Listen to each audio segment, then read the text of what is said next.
오늘 문재인 대통령이 일본을 향해 세 번째 경고 메시지를 내놨습니다. 또 강제징용 피해자들에 대한 배상 협의 시한이지만 미쓰비시, 일본 기업이 묵살하고 있는 상황입니다. 네, 위기의 한일 관계 전체적으로 살펴보겠습니다. 하종문 한신대 교수 나와 계십니다. 안녕하십니까? 안녕하세요. 네. 자, 교수님 마침 오늘 대통령이 세 번째 메시지를 내놨기 때문에 좀 얘기를 듣고 나서 대담을 이어가도록 하겠습니다. 이번 일본의 수출 제한 조치는 상호 의존과 상호 공생으로 반세기간 축적해온 한일 경제 협력의 틀을 깨는 것입니다. 우리가 일본 정부의 수출 제한 조치를 엄중하게 바라볼 수밖에 없는 이유가 여기에 있습니다.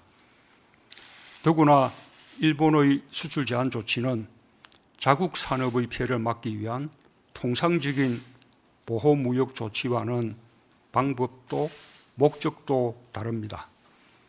우리는 일본 정부의 이번 조치가 한국 경제의 핵심 경쟁력인 반도체 소재에 대한 수출 제한으로 시작했다는 점에 주목하지 않을 수 없습니다. 이는 우리 경제가 한 단계 높은 성장을 도모하는 시기에 우리 경제의 성장을 가로막고 나선 것이나 다름없습니다. 일본의 의도가 거기에 있다면 결코 성공하지 못할 것입니다. 결국에는 일본 경제에 더 큰 피해가 갈 것임을 경고해 둡니다. 네, 결국엔 일본 경제 더 큰 피해를 줄 것이다. 다소 강경한 얘기를 내놨는데 본격적으로 얘기를 좀 하기 전에 오늘 대통령 발언 중에 한일 관계에서 과거사 문제가 주머니 속의 송곳과 같다. 때때로 아프게 한다 이런 표현이 있었거든요. 교수님 보시기에 어떤 총론적인 차원에서 지금 이번 한일 관계에서 이번 사안, 그동안의 한일 관계에서 어떤 고비고비에 비교해서 좀 어느 정도 무게를 갖고 있다고 보십니까? 네, IMF 직후에 그때 네. 그 김대중 대통령 시절에 그 역사 교과서 문제나 위안부 문제가 터졌을 때 그때 예. 나왔던 얘기는 역사냐 경제냐를 묻는 내용이었습니다. 그때 대부분의 기류에서는 역시 힘드니까 경제적으로 역사 부분에 대한 양보나 어쩔 수 없이 우리가 일본의 얘기를 들어야 되는 게 아닌가 네. 그런 얘기가 있었는데요. 근데 지금 2019년의 시점은 마지막 대통령의 문구도 경고라는 말로 끝나고 있습니다. 예. 그러니까 그런 면에서 보자면 역사 문제가 서로 간에 굉장히 힘든 과제임에 불구하고 그 문제를 같이 아우르면서 어쨌든 양국의 발전이 있다라고 하는 그러니까 원론적인 측면에서는 저는 적절한 비유라고 생각이 됩니다. 이번 메시지 발표에서는 어느 때보다 메시지를 분명히 했습니다. 경고라는 키워드까지 사용하면서 그렇죠. 우리 정부의 대응은 어떻게 보십니까? 예, 우리 정부는 지금 현재 실질적으로 일본을 향한 대응은 그다지 내놓은 바는 없고요. 예. 아시다시피 이제 WTO 이사회에서 얘기한다라는 부분은 나왔습니다만 구체적으로 일본과의 12일에 있었던 실무적인 협의 부분도 그렇고 네. 구체적인 액션을 취하기에는 아직 일본이 응하고 있지 않기 때문에 한국 정부도 어떤 대응을 취할지 사실은 이 부분은 우리 카드를 보여줄 수 있는 측면도 있기 때문에 아직까지는 신중 모드이다. 그렇게 볼 수 있겠죠. 네, 일본이 지금 응하지 않고 있다는 표현을 쓰셨고 지난주 실무 협의 과정을 지켜보셨을 거고 네. 저희 언론을 통해서도 좀 조금 더 솔직한 직접적인 표현을 쓰면 좀 치졸하다 이런 생각이 들 정도로 어떤 네. 설명이라든지 협의가 아닌 설명회 이런 자리들이 좀 옹색하기 짝이 없었는데 그런 부분들을 좀 미뤄봤을 때 당장 양자 협의가 좀 열리기는 어렵다고 보십니까? 그렇습니다. 현재로서 일본 정부가 한국 정부가 일정 정도의 그 강제동원 재판에 관한 적어도 이 문제의 출발점은 거기에 있으니까요. 네. 그 문제에 대해서 전향적인 제안을 내놓지 않는 이상이라고 아마 분명히 옵션을 걸어놨을 것 같아요. 그 점에서 보자면 현재까지 한국 쪽에서 나온 모든 언명은 지금 이제 수출 규제에 관한 오늘 대통령 말씀도 그랬거니와 네. 그러니까 그 문제 자체에 대해서는 일본 쪽으로서는 적어도 양자 협의든 어떤 식의 형태로든 일본 쪽이 자기들의 수출 규제를 설명회라고 12일에 했었던 것처럼 그런 것들이 아닌 협의의 장을 만들 생각은 없어 보입니다. 그럼 한 가지만 더 추가 질문 드리면 이 시점에서 그래도 양자 협의로 끌고 가는 것이 더 현명하다고 보십니까? 아니면 정말 국제 조사를 통해서 시간이 걸리더라도 어떤 다른 제3자에 의해서 판단을 받는 것이 더 낫다고 보십니까? 지금 이제 수출 규제의 가부를 놓고서는 네. 지금 말씀하신 대로 그것에 일정 정도의 논리 구성이 가능할 것 같아요. 근데 그 점이 이제 양자 간의 협의가 될지 아니면 제3자 국제적인 조사가 될지 할지. 근데 이 자체도 일본이 분명히 응하지 않을 거기 때문에 어떤 식으로든 문제의 출구를 마련하는 가장 손쉬운 방법은 양자 협의회면 틀림없습니다. 그런데 문제는 일본 쪽이 전혀 그런 구실을 주지 않을 것 같다라고 하는 게 지금 현재 문제의 본질이라고 생각이 되고요. 과연 그렇다면 어떤 문제에 이 모멘텀을 만들어 나갈 것인가?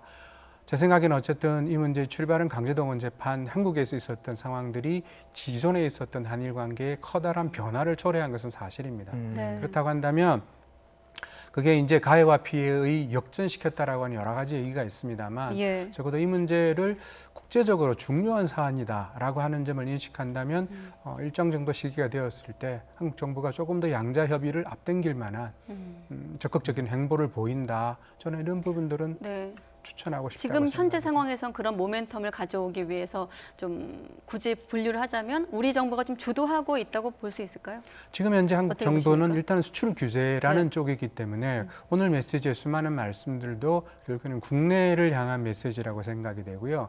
그다음에 WTO라든지 그러니까 제3국 특히 미국을 포함한 관련 당사국에 대해서 한국 정부가 갖는 명분의 주장 이런 것들이 더 많이 깔려 있는 것 같습니다. 예. 그러니까 그런 면에서 보자면 문제를 조금 더 주도적으로 풀어나가는 국면은 시간이 조금 더 필요하지 않을까 그렇게 보입니다. 네. 지금 뭐 앞으로 WTO 일반 이사회에도 지금 이 사안이 상정이 되어 있는데 이 국제 무대에서 한일 외교전이 어떻게 좀 치러질 것이라고 전망해 볼 수 있을까요? 예, 1차적으로는 지금 김현정 실장이 네. 미국을 갔죠. 예. 미국을 가고 관련된 통상 관련된 정부 쪽에서도 많은 사람들이 갔다고 듣고 있습니다.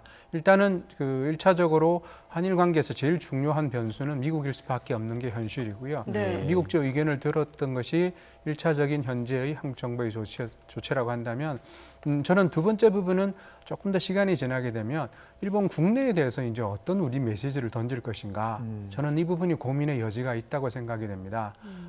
아시다시피 일본 국내 쪽에서는 계속적으로 강제동원 재판에 대해서는 한국 정부에 대해서 그다지 높은 지지를 보내지 않지만 수출 규제라고 하는 극단적인 방법의 선택에는 좀 더 신중하지 않았으면 즉 양국이 경제적으로 타격을 입는 것들은 별로 바람직한 득책은 아니다. 이런 기류가 굉장히 강하거든요. 네. 예. 그렇다면 그런 식의 일본 여론에 대해서 일본 시민들에 대해서 한국 정부와 한국의 시민들은 어떤 메시지를 던질 것인가 이런 고민이 있는 것이죠.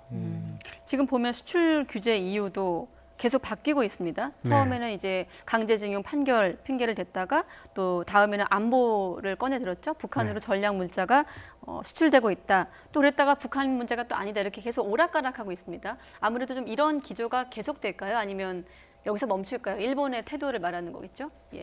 네, 지금 그 부분 아마 조금씩 더 미세 조정이 있을 가능성도 있습니다. 한국 정부가 아시다시피 그 WTO에 제기를 하고 그다음에 그 무기 전략 물자의 수출에 관해서는 국제기관의 검증을 받자 이런 주장들도 일본이 예상하지는 못했을 거라고 생각이 되고요.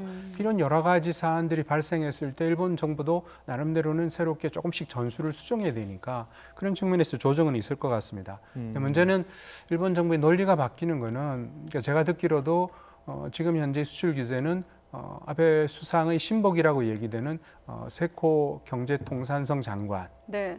수상 관저와의 합작품이라고 얘기되고 있습니다. 예. 그러니까 외무성은 상대적으로 수출 규제라고 하는 극단적인 선택에 대해서는 아무래도 유보적이었다고 생각이 되고요.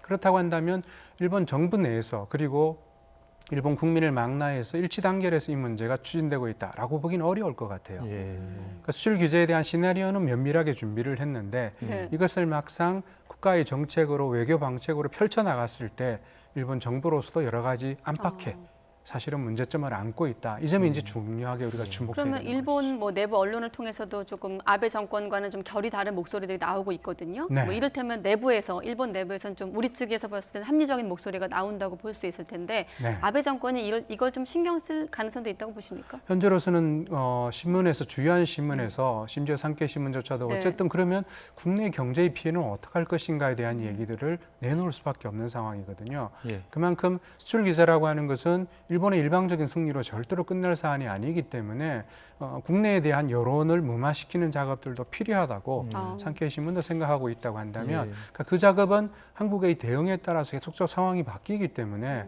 이 문제에 대해서 일본 나름대로도 대응 논리를 계속적으로 개발해 나갈 수밖에 없는 것이죠. 교수님께서 앞서 말씀하시기로도 미쓰비시 강제징용 판결 이후로 네. 한일 관계의 기류가 조금씩 바뀌었다라는 판단을 하셨는데 오늘이 그 원고 측이 통보한 최종 시한이란 말이죠. 네. 그런데 아직도 미쓰비시 측에서는 답변할 것이 없다 이렇게 나오고 있는데 끝까지 이런 태도를 일관할 것이라고 보십니까? 그렇습니다. 작년 10월 달에 있었던 신일철 주금, 지금은 일본 제철입니다만 예. 그 첫 일본 소송으로서 결과가 나왔을 때도 아베 수상 즉 관저에서 압력을 넣어서 네. 기업들로 하여금 개별적인 화해를 하지 말도록 예. 사실 기업에서 보자면 이 돈은 그렇게 큰 돈은 아니거든요. 적어도 경제적으로 처리할 수 있는 문제라면 했었는데 그런 기류 자체를 이른바 일본의 국익, 외교 이런 문제로 해서 기업의 움직임을 봉쇄하고 있는 상황이라고 한다면 아마 미쓰비시도 크게 다르지 않을 것 같아요. 그럼 만약에 수출 규제 조치 국면이 없었더라면 오늘 미쓰비시 측에서 어떤 입장을 내놓을 가능성도 있었을까요? 그는 그 부분은 그 이전에 수출 규제 이전에 이미 합의된 것들이기 때문에 예. 사실상 그 미쓰비시 중공업이든 아니면은 개별적인 기업이든 어쨌든 정부의 눈치라든지 그다음에 지금 현재 아베 정권은 굉장히 그 이전의 일본 정부와는 굉장히 다른 성격을 가지고 있습니다. 네. 그러니까 관저가 주도하고 거의 대통령제에 가까운 정치 행태를 보이거든요. 그러니까 그런 면에서는 과거처럼 경제를 우선시하는 일종의 경제 동물이라고 불렸던 90년대 일본 상황과는 지금의 일본은 다르다 이렇게 봐야겠죠. 그러면 결론부터 말씀드리면 좀 정리를 해보면 지금 현재 미쓰비시 기업 같은 경우도 어떤 당초의 입장과는 달리 일본 정부를 지금은 눈치를 보고 있을 수도 있다. 현재 네, 상황에서는. 그렇습니다. 그러니까 오늘 그 앞서 말씀하신 미쓰비시 원고 측이 최종 시한인데 오늘이 지나버리면 국내에 있는 자산을 매각한다라는 얘기가 있습니다. 네. 만약에 그런 조치까지 간다면 지금 한일 간의 어떤 확전 태세로 가는 분위기는 이어지지 않을까요? 그렇습니다. 근데 뭐 미쓰비시가 아니었더라도 이미 두 개의 사례에서 후지코시랑 신일철 주금에서 이미 그 자산 매각 절차에 들어갔고요. 예. 근데 이게 실무적으로 늦어져서 내년 1월쯤에 아마 현금화될 것 같습니다. 근데 사실은 우리가 이제 시기를 따진다면 수출 규제의 애초의 명목은 뭐였냐면 아베 수상이 일본 기업에 피해가 간다면이라고 그랬거든요. 네. 근데 기업에 피해가 가는 것은 내년 1월인데 왜 7월 1일 날 수출 규제를 단행을 했을까라는 부분들은 역시 국내적인 것들을 포함해서 아니면은 뒤로 늦춰지게 되면 오히려 아베 수상으로서는 한국에 대해서 그야말로 아픈 곳을 한번 건드리면서 한국을 좀 어떻게 표현하면 어폐가 있습니다만 손을 봐주겠다라고 생각하는 네. 지금까지 역사 문제에서 계속 수세 국면으로 몰려왔는데 아베 수상도 할 말도 하고 그렇게 공세적으로 나아가는 아베 정권의 모습을 보여주는 마지막 찬스라고 생각했겠죠. 네. 앞서 양자 협의 얘기할 때 잠시 언급을 했습니다만 지난주 그 설명회 성격의 어떤 협의체를 보셨을 텐데 네. 어떻게 좀 한일 관계 전문가로서 어떻게 좀 지켜보셨습니까? 일본의 태도에 대해서. 네, 일본의 태도는 정말 어른스럽지 않고요. 아까 말씀드린 대로 90년대에 제가 알고 있던 경제적 합리성 그리고 나름대로는 한국이라든지 중국에 대해서 주변 나라에 대해서도 좀 더 여유를 가지고 대하는 그런 일본의 모습은 더 이상 아니구나라는 예. 것들을 느꼈고요. 네. 아까 대통령께서도 말씀하셨던 내용에서 이게 한국 경제에 대한 일종의 그 성장을 가로막는다 이런 표현을 하셨거든요. 네. 사실 지금의 한국 경제는 아시다시피 일본의 IT 반도체 부분을 가지고 온 것이나 마찬가지고요. 그런 면에서는 과거에 일본이 경제적 선진국이고 우리가 후진국으로서의 관계가 아니고 지금은 수평적인 관계로 바뀌었습니다. 그런 측면하고 연계해서 생각한다면 어쨌든 한일 관계의 커다란 부분에서 그러니까 새로운 단계로 돌입하려는 일종의 진통이다라고 보는 게 맞을 것 같습니다. 네. 예. 앞서도 계속 말씀하신 시기적으로 봤을 때는 어떤 참의원 선거를 앞두고 네. 이 아베 내각이 조금 더 뭔가 좀 확실한 행동을 보이려고 하는 듯한 모습도 있거든요. 네. 그럼에도 불구하고 지지층 결집이랄까요? 지지율이 좀 떨어지는 모습을 보이고 있는데 여기에 대해서 어떤 이유가 있다고 보십니까?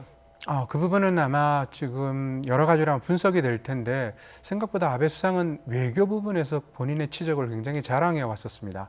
아시다시피 트럼프 대통령하고의 그 거의 뭐 로맨스에 가까운 그 친한 모습이라든지. 근데 그게 내실은 없었거든요. 예. 러시아하고도 마찬가지고요. 그런 면에서는 한국과의 관계에서 일종의 외교적인 점수를 따보겠다라는 게 저는 배경에 있을 것 같고요. 예. 근데 참여연 선거와 관련해서 과연 이 부분이 추진이 되었는가? 이 부분은 좀 회의적입니다. 왜냐하면 그전에도 이미 중의원 참여연 동시 선거를 하겠다는 얘기 6월 달에 나왔었는데 이 길 승산이 있다라고 판단을 해서 그냥 참여연 선거로 굳어진 거거든요. 예. 그러니까 이미 아베 수상 쪽에서는 이번 선거는 대승은 못하지만 기본적으로 패배는 하지 않는다라고 생각한다면 굳이 무리수를 두지 않는다. 네. 당연히 그에 따라서 한국에 대한 수출계도 뭐 단행을 하더라도 크게는 문제점이 없다라는 판단이 더 우선되는 네. 것이죠. 짧게 시간이 다 됐는데 추가적으로 한 가지만 여쭤보면 지금 보면 오히려 일본이 위반한 것이다라는 유엔 보고서를 통해서 확인된 내용이 있거든요. 혹시 네. 이 부분이 조금 이번 국면에서 어떤 돌파구가 되거나 그럴 가능성은 없습니까? 그거 자체를 심판할 수 있는 어떤 그 장이 만들어져야 될 텐데 WTO 이사회도 그런 게 아니고요. 제소를 한다면은 전체적인 판단이 이루어지겠지만 그것도 꽤 시간이 걸릴 거라면 당분간은 일단은 일방적인 의미에서의 한국은 한국대로 일본은 일본대로 여론전을 가미한 상대에 대한 집중포화 이런 느낌으로 서로 간의 경색 국면으로 내닫지 않을까 그렇게 보입니다. 예. 예, 여론전을 가미한 어떤 외교적인 노력들까지 짚어주셨습니다. 지금까지 하종문 한신대 교수와 함께 이야기 나눴습니다. 오늘 말씀 고맙습니다. 맞습니다.